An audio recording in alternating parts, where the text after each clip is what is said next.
Welcome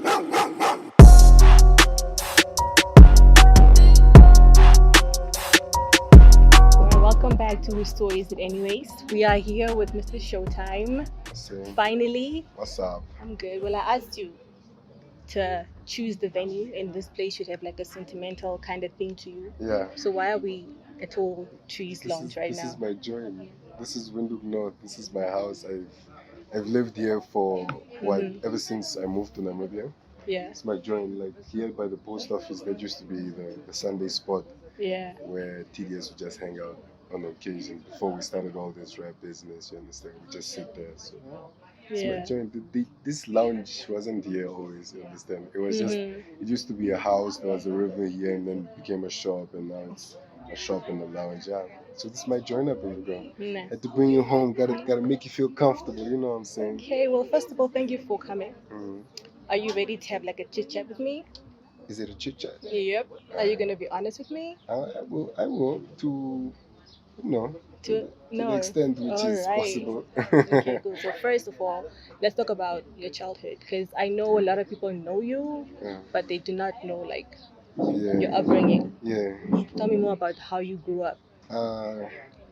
I'm a mixed child, yeah. Mm-hmm. Mixed child, Congolese, Angolan. Yeah. And then being raised in Namibia also, I guess, adds its own flair to nationality. So it's a crossbreed between all these three countries, I guess. I moved here when I was quite young, man. I think I was 3 when I moved here, and we started living in Windhoek North immediately.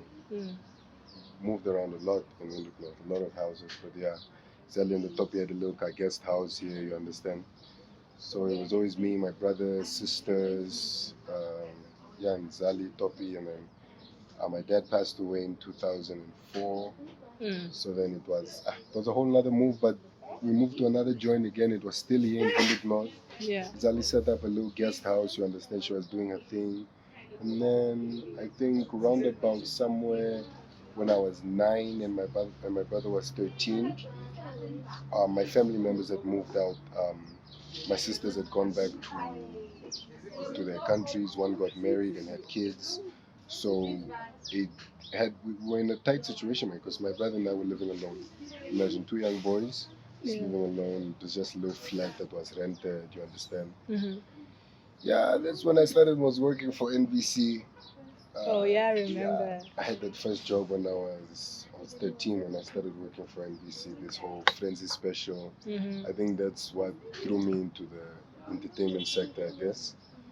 But the TV presenting was not really my thing. I got into it, Maybe I had enough charisma to do that. Maybe the camera really loved me. But I spent 4 years. I gave NBC 4 years of my life, TV presenting, Frenzy special, and school grounds. And then, I don't know, man. It was weird being thrown into the media life so early, you understand? Such a young age. You just got into grade 8 in high school, and almost half of the country knows how your face looks like, you understand? So at some point, I was struggling with school. Because of the attention you were getting? Yeah. All right. I was really, really struggling with school. It was hard because these people would literally come to school and come get me out. For work? For work. I'm in class and I just hear the intercom goes, "Can Pedro please come to the office? He needs to go to work now." I'm just like, you understand? Wait, did you get paid for this? Yes, I did. Okay, come on. Good money? I did. As long as you NBC got takes paid. care of its people. Shout out. But yeah, so it caused an imbalance between school and just being even just a young person, you understand, because it got a little bit too much to my head. And that's when I started, I think, creating, not even creating, or just, I think that's what gave birth to Showtime. Showtime, You right. understand? That's what gave birth to Showtime, because the same year I joined NBC was the same year that I basically had gotten my stage name. And I kept it ever since. So, yeah, man. Did NBC, and then after that, I had to quit school. Just by roundabout matric. I had to quit school because EPA. I don't know, man. I'm somebody that I believe in sacrifice. I believe the only true way to gain is to give. Right. And the only way to give is to give up also. So what did you sacrifice? I sacrificed school. For what? For music. Okay. Yeah, I mean, people tell me that, you know what, you need to have education, to have a job. I'm like, yeah, but I already know what I want to do. All You right. understand? I already know what I wanted to do. And it came at a young age because I already had to grow up at a young age, so I already knew what I wanted to do. So it's like, why do I need to even just waste my time and waste my energy when I can just follow this? You understand? It's my passion. If it's about making money and, you know, it's different ways people hustle, Yeah. it's different ways people pay rent. You Yeah. understand? It's not really a big thing. So yeah, now here I am. Now here you Showtime. are. Okay, well, we spoke about your brother Didi. Yeah. You know, he's like, I know that he means a lot to you. Yeah. But like, what does Didi really mean to you? Because, come on. Didi is my father. Right. Yeah, Didi is my father because my dad died at a very young age. Mm-mm. Didi had more characteristics of my father than anybody else, and Yeah. we were always together. You understand? Yeah. Like literally, always together. And growing up alone, there was not really anybody that I could look up to as like a father figure that I could say like, yo, this is my dad, or this is somebody that I want to be like. So it ended up becoming to a point where Didi taught me how to be a man. You understand? Mm-hmm. Because he knew my father more because I was too young when my dad died. Yeah. So he knew my father more, which means that I could have embodied characteristics of my father from him, and I could look up to him as a role model. So Didi plays a big role in my life, being my brother, being my best friend. You understand? Mm-hmm. Until today, we still live together. So yeah, man, that's my big homie right there. It's a If big it wasn't homie. for Didi, I wouldn't have started rapping. Just Wait, know tell me that. more. What happened? What he Yeah. made you rap? No, Didi used to rap. Oh my Before he god. was doing music videos, Didi used to rap. As much Oh, as people would not see that, Didi was he good? imaginations to yeah. You see how good am I? That's Yeah.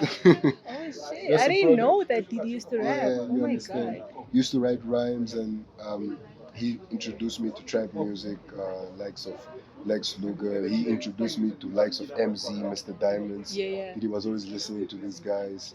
So he used to always write rhymes, and he used to freestyle them at home, and I just dope. Then I got that from him, and then he started doing videos, and then I just went with the rap thing. Right. Yeah, and it popped off. It popped off for him also with the videos. No, that's good. Like you owe him big time. Yeah, I do. I Yeah. do. So Mm. we spoke about your parents, Yeah. you and Didi, you know, losing both your parents at a Yeah. very young age. Yeah. What is the one thing that your parents have taught you that you will never outgrow? Um, don't touch other people's things. Elaborate. Yeah, like it's always something that my mom used to repeat to me. Don't touch other people's things. You understand? It's I guess to say just have patience for your own things, Okay. for your own destiny, for your own wins, for your own losses. You understand? It comes a long way.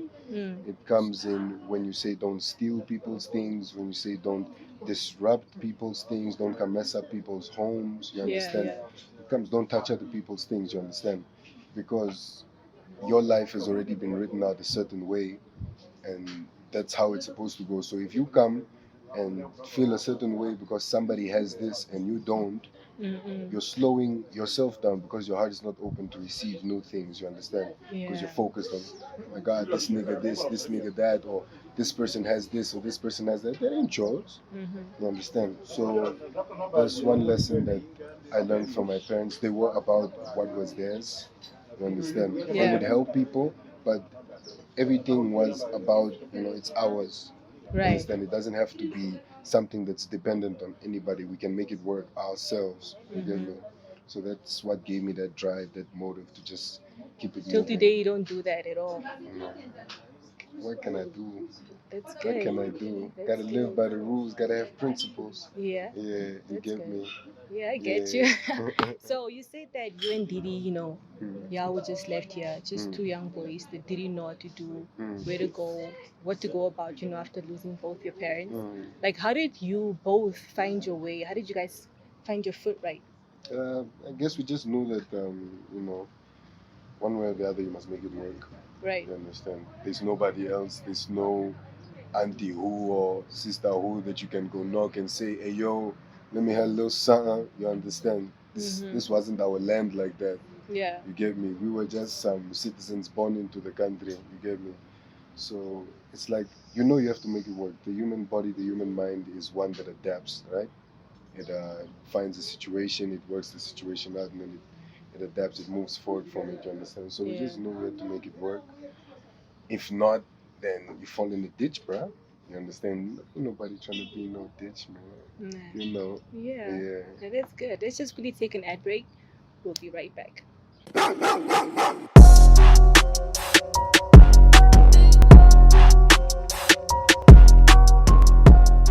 EmVee K, and we're still here with Showtime. I see.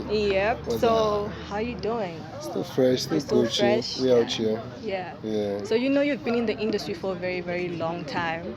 So I can say, how long has it been now? Showtime, maybe 6 years. 6 years. Yeah. We're almost a decade. Yeah, Almost. yeah, Showtime. Yeah. So people think that jumping into the music industry is like an easy thing, like an easy process. Some get the formula right, Yeah. and some messed up. Yeah. So what is the mindset and the attitude do you think is the right way to come into the music industry with? People need to, first and foremost, you need to have quality over quantity. Right. First and foremost. Doesn't matter what genre of music that you make, you need to make sure that the amount of work you put out is good. It doesn't have to be so much. You understand? Yeah. Some people can live literally off of one single for the entire year, and it's Soulja making them Boy. money. You understand? Soldier Boy, even AK would do that. Just take one single, go the entire year. You understand? Yeah. Put good principles on your music, man. Music is a very delicate thing. It's the international language. Everybody speaks within music. We don't have to know the language to understand what the rhythms are saying. You understand? So quality.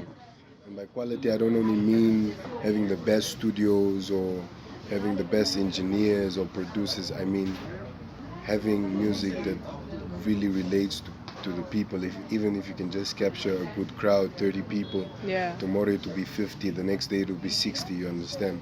It just has to make sure that it captures a crowd. So that's quality music. That's one of the principles that I believe people should have.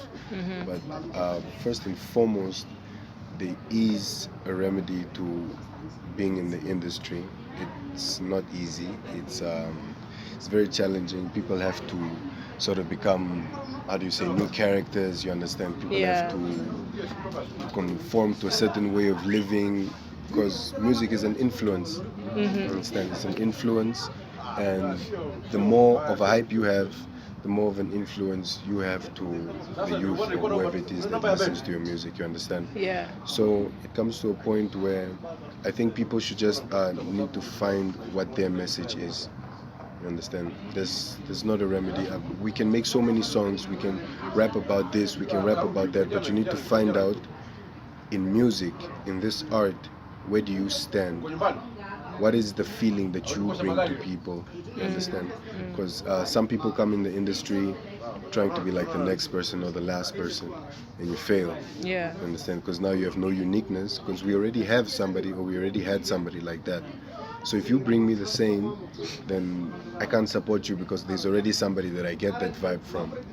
So if we're talking about remedy, I believe people just need to find what it is they want to say to the people, how do they want to say it, and why are they saying it. You understand? Just find sense of self, I guess. Alright. Yeah. So I think people should find their own sound. Yeah, Just find their own sound. What find makes your them own sound. unique. Exactly. Right. Okay, cool. Let me ask you this question. What do you stand for in the industry? What do you represent? I am the spirit of the desert. Okay. It's me. I'm the brave one. It's me. Showtime. You understand? That's why people always used to tell me that I have a very audible voice, very commanding presence. You understand? I don't want to use that to talk about so much of what everybody is talking about. I believe that there is a way you can make good music and elevate people's spirits at the same time. Right. You understand? That's why I started experimenting with a few other sounds, Afro pop, released something, Spirit. I think we released it a month ago, just as a radio single. It's out now, Touch FM, Energy FM, it's out now. Yeah. And basically, the song is just of good energies, you understand? So I believe if I put out good energies to you, you can put it out to the next person. You understand? That's what I'm trying to be for the industry. It takes time, it takes a lot of patience because, let me say, as artists or as people that want to be public figures, Right. what we sort of do is we try to become idols. And as much as it's a really bad thing to say or to do, we do become idols. We become idols to everybody that follows us, you understand? So getting to that point where your music can change a nation or where it can change a mindset, you become an idol, you sort of become a demigod, because now you're changing the way people think, the way people dress, the way people talk, Yeah. you understand? Yeah. So, because of you. So I guess it takes time to get there. You need to grow your followers, you need to grow your following. And yeah, that's basically what I'm trying to be for the industry at hand and at large. Right. So as females in the industry, we go through, a couple of things. We take risks, and we female face our issues, but what do you mean? I think the hardest thing a male artist goes through is the pride of not wanting to hustle for your shit. You understand? Like, girls, y'all ain't got no problem hustling, you understand? It's in the blood. But here, man, I mean, you have a show that you need to make, you have a CD that you want to release, you have a music video that you need to drop, you understand? Yeah. But all that needs money. You get me? All that needs money. Some guys are afraid to go sell something, you understand? Put up a little something, you're selling hot dogs on the corner, sell that, make a little money, tomorrow you go shoot your music videos. People are afraid to do such things. Do you think there is an ego? Yeah, it's not both. And let's say both, you understand? Both. Because of how small our population is. Everybody knows each other. You understand? We all know each other. So it's really an ego problem, because if you know I'm who, I'm what, so I can't really be out here like this in the streets doing all this. But you're not really there yet, but that's I promise you, as much as a lot of people might catch about this statement, there is nobody hip-hop wise, you understand, in this Namibian industry that has made it. That can say they're at the top of the hip-hop game. You're lying. It's a lie. The game is dormant. I'm thrown, it's just sitting there. Nobody is sitting on it. You get me? exactly. So why are you afraid to go above and beyond for your music?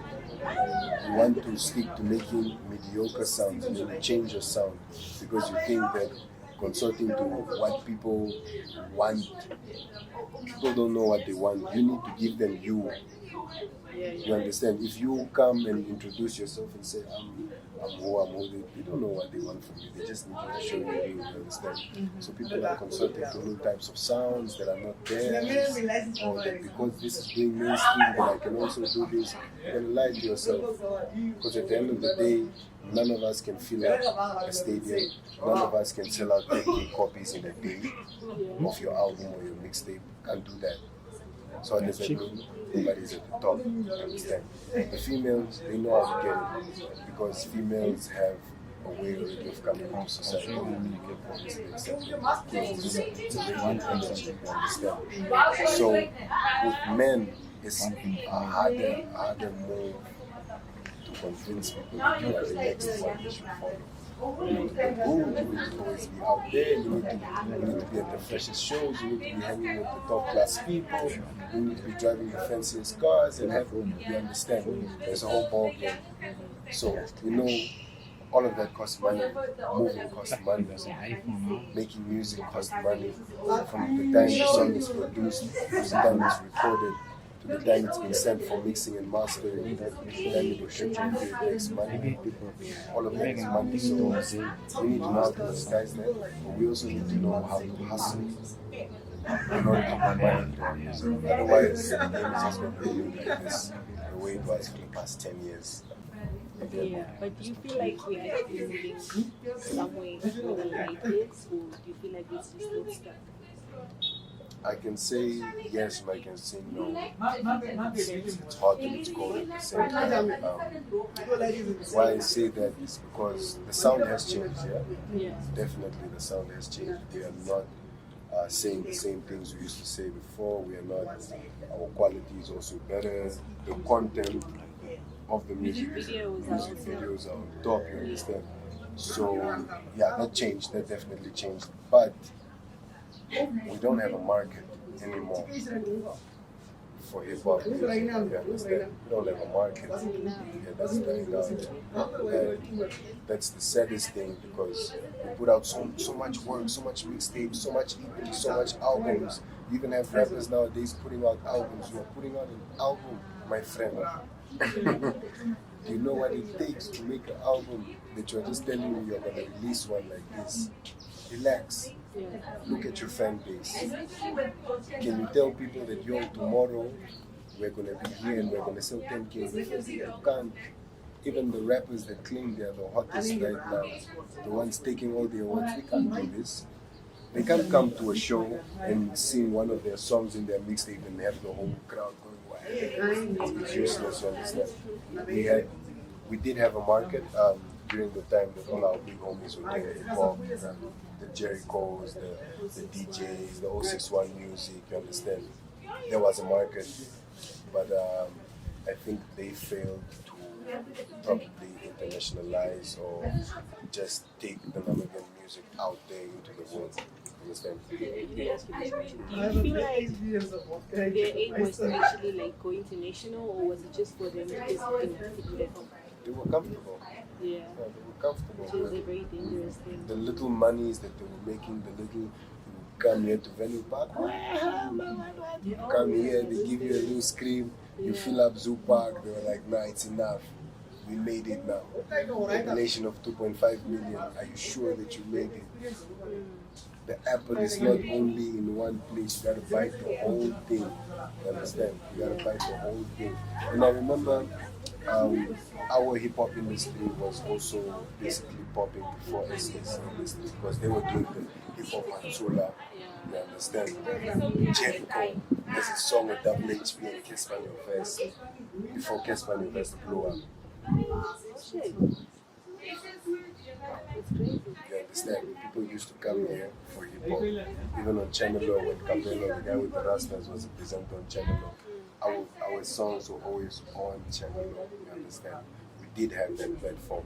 Now it was just up to these guys to basically say, okay, no, come, let's chip. Let's make a show in Nigeria, let's make a show in Ghana, let's make a show in Zimbabwe, you understand? Let's show them. So that the time we came, us the new artists, when we came and said, yo, I'm Showtime, I'm from Namibia, they'll be like, Namibians, we can trust them. They're good with the hip hop. Send Showtime through. When EmVee K comes through, send EmVee K through. When who comes through, send her through, you understand? Because we trust the plug like that. No, we lost that. So we lost our market. Now we're turning between people trying to make good music and people trying to create a market. You understand? Yeah, it's useless. Like, so do you feel like they messed the whole thing up for us? Like, do you feel like they just thought about them then, or there will be people behind them as well? I can't say that. I don't know at what state of mind everybody was at that time. Fame is a bitch. We all know this. Money, cars, women, fancy clothes, it's a bitch. You understand? We don't know why Jericho was not the greatest thing in Africa, because there was like Tupac for me. You understand? He was the voice of the streets. You get me? I don't know why DJ until today is not one of the legends in hip hop, because when DJ came, he made hip hop look like, yo, this is the coolest thing ever. You understand? Don't know why Lil B didn't become the greatest R&B sensation of Africa with such a beautiful voice. We don't know why. We don't know what they were doing. We don't know how they were handling things. We don't know the stress and the pressure they were under. So, yeah, we can't really blame them. We are just left with the burden of trying to, to break that threshold and to get to a bigger place. And then we're just left with that pressure. So it's like we're paying for the mistakes of our parents, basically. So we're just left with that pressure. You get me? And I feel like we're doing okay. We're doing good. Yeah. We're doing good. Could be doing better. Exactly. We need to tell ourselves that we could be doing better, and we need to tell ourselves because, like, watch TV, okay? Just music channels. Every day there's a new young blood. Every day there's a new young blood that's popping. What's stopping you from being the next new young blood? What? That we're staying in Namibia and it's 2.5 and what? No. All those excuses must finish now. You understand? All those excuses must really finish. We just need to have that go-getter mindset. We need to all start getting up together and leaving the country because that's the only way our people will appreciate us. You get me? We're talking about music. Certain things falling apart. You were in a group called Touchdown Squad. Yeah. I know you guys are still cool, Yeah. but what's going on with the group? Yeah. We're out here. We haven't heard music. Yeah. We took a little break Yeah. in between fundamentals, aesthetics, settings, and how can you say foundations, you understand? We shook a little bit, but the squad is still the squad. The herd was thinned out a little bit, let's say that, you understand? Because we're big. How many were you guys? Yeah. Exactly new of. Yeah, those were the rappers, but like the squad in itself, we were like too many people. Right. Too many people, so it was always also too many energies. Sometimes too many energies not directed towards one mission. So we had to fill out the herd. But now we're back. We have a video coming out already in a few weeks. The mixtape is also coming out again. So yeah, it basically just came to a point where Touchdown now became a label. Okay. So you are no longer with HD. We are still. You just.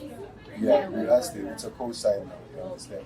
So Touchdown became a label, and everyone under Touchdown is basically in the group, and they are also as solo artists, you understand?